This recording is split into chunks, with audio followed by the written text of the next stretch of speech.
تاسو د پاسپورت داخله کړي او تاسو خپل پاسپورت چیک کول غواړئ چې یاره زموږ پاسپورت جوړ شوی دی او که نه دی جوړ شوی.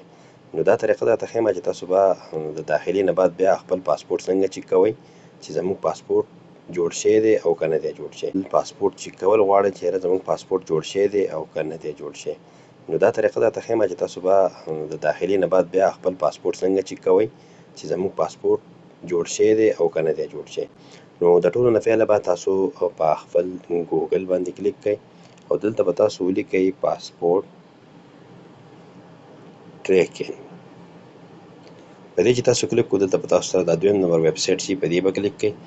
د دې ویب سایټ لینک به زه تاسو ته په ویډیو په ډسکرپشن کې درکړم، ته چیک کړئ.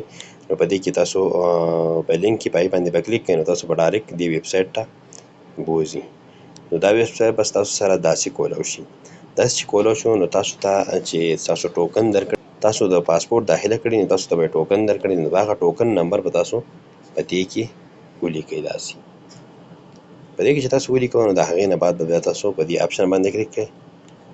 دلته به بیا تاسو سره شو کړي لاندې آن پروسس کې دی، دا نو د دې معنی کار جاري دی، دا لا نه دی جوړ شوی.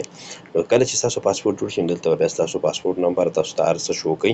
نو د هغې نه بعد بیا تاسو تللی شئ د پاسپورت آفیس ته او خپل پاسپورت رااخیستی شئ.